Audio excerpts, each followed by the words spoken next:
case is going to be 2%. 24 divided by 12 is 2. So 2% each month. That's how it works. Okay. So she gets charged 2% every month for a grand total of 24% yearly. So 2% a month, or 0.02% as a decimal. Since the annual rate is 24%, at 91 days, she will owe for 3 months. Why do they come for 3 months? How many days are in a month? 30. 30, thank you, Deb. So 30 days in a month. So that's about 90 days, that's about 3 months. So 3 months times 0.02 is 2% a month. Therefore, her interest will be $800 times 0.06, and that will equal $48.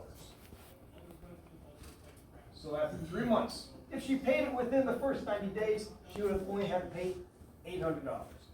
Because she was late 1 day, she's going to have to pay an extra $48.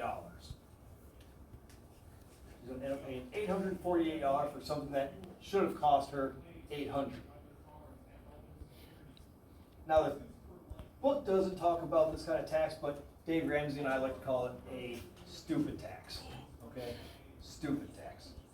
You like that? Because you're stupid for not paying it within 30 days.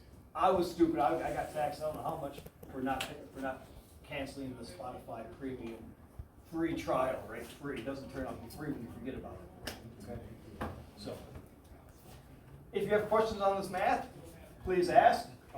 Will we have other opportunities to practice it? Absolutely. Probably tomorrow, no doubt. If you have questions now on it, please ask. You will see this again on quizzes, tests, some kind of assessments. No doubt. Equal Credit Opportunity Act. What is it? Ethan Walker. I'm on number 17 of the notes. That helps me. Prohibits those who provide credit who deny credit based on things like race, age, gender. Yeah, so they're not supposed to be able to discriminate based on, race, gender, national origin, marital status. Okay. Do they? Yeah, there's studies that show there's been operations that show people they'll still discriminate based on credit, but they're not supposed to, right? Just because there's laws doesn't mean everybody obeys by the laws. But the Equal Credit Opportunity Act is supposed to prohibit discrimination. The first piece of legislation, credit card accountability. I don't know if you want to get there. Number 18 on your notes. What is a creditor? Christine, what is a creditor? Somebody who provides credit, yeah. So whoever provides credit. If you borrow money to somebody, you are the creditor, okay? They are the creditee. E's receiver. What was most likely wrong with Nancy's credit on page 153? We discussed this before. Jacob LeVar, what was wrong with Nancy's credit? It was bad because she's not used to It's not bad. it. She doesn't use it. Yeah, it's not good either. She doesn't have any. There is no credit, so that's what's wrong with it, right? She just doesn't have any credit. She's an unknown. And finish up with number 20 here. Who's got number 20? Volunteer real quick, we'll end it. And then we'll ease into, yes, Ethan, what do you got?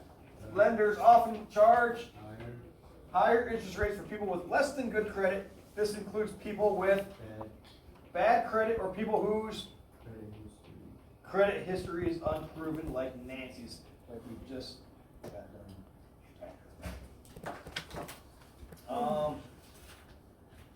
Yeah, we'd stop there. I do want to end with this little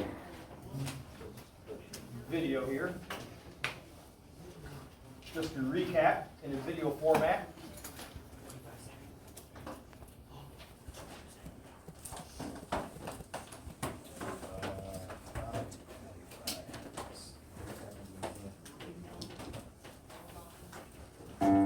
So what exactly is credit? What is it, and why is it so important? A simple definition of credit is using borrowed money to pay for something, anything. Credit can be as simple as a person charging a new pair of shoes on a credit card, or as complex as a government borrowing billions to fund a budget deficit. Let's scale down and look at how credit works on a more personal level, like the pair of shoes. In order to borrow money, a lender, usually a bank, faces the risk that the borrower will be able to pay them back. In order to manage this risk, the lender will make it a point to learn as much as possible about the borrower so they don't encounter any surprises. Think about it. If someone has to borrow money from you, what are some things you want to know? You probably want to know the person's full name, their address and phone number if you need to contact them. You'll want to know if they have a job and make a decent income. You'll also want to know who else they borrowed money from and if they repaid those debts as agreed. Lenders want to know the same information, much of which can be found in a person's credit report. A credit report is a document that lists a person's track record of paying back debts, kind of like a report card for how well you pay back your bills. One thing to remember is credit is not a bad thing. Credit enables families to purchase things like homes, vehicles, and other expensive items most people could never afford to pay cash for. As mentioned earlier, credit has fueled much of the economic growth in the United States because our government and corporations use credit or borrow money by selling bonds to investors. Investors purchase the bonds which pay interest, just like you or I will pay interest if we borrow money to buy a new car. The key to using credit is to know when to use credit, when not to, and how much credit to use. When the credit system works right, it makes everyone happy. Borrowers are happy because they get to have new shoes, homes, and whatever else they want. And lenders are happy because they make money from interest while borrowers pay back their loans. As the money is repaid, they loan it out again, over and over, like a wheel that keeps on spinning. It's all about balance. Learn to use credit when it makes sense, stay clear of credit when it doesn't, and enjoy the ride.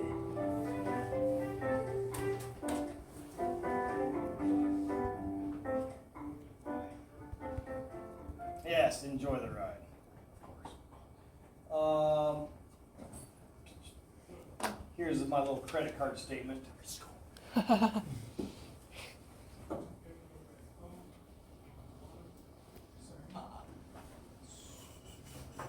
So, to get the credit card, let's talk about the credit limit. So, because of my income at the time and my credit history and my debt level, they felt that $13,200 would be a good limit to put on me. Okay?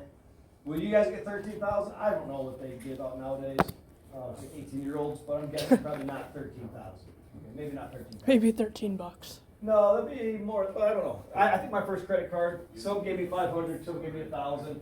Probably now they'll probably give you guys more than that. I don't know. But anyway, you can always ask for more, but I don't need any more. I don't think I should not max out $13,000. Anyway, I did use it. You can see that I used it. Imagine that, Marysville Car Care. Okay, and again, car repairs, kick in the head. Don't necessarily have cash on hand for that. I don't use a check very often, but I do use a credit card, and so I use a credit card on this one, pay $1,094 for a car repair. So they tell you up here how much the new balance is, payment due date, okay, that's the due date. If I don't pay it on time, like homework assignment, not a point won't be taken off, even if the teacher takes points off, but more importantly, money. Maybe you guys respond more importantly to money. So there might be a $35 late fee, and if you're late, they might increase your interest rate, okay? That's no good. Do you have to pay the total amount off? Do you have to? Do you have to pay the $1,000 off? No, you don't have to. You don't have to. In fact, they don't want you to.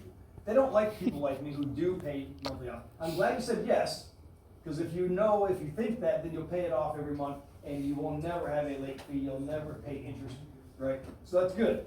But they tell you, oh, you don't have to pay it all off. If you spent more than you should have, you can pay a minimum. And this is what gets a lot of people, especially younger or naive people. It doesn't have to be young, just naive, ignorant, aka stupid people who don't know any better. Oh, I'll just pay $25. That's easy. I got $25. That's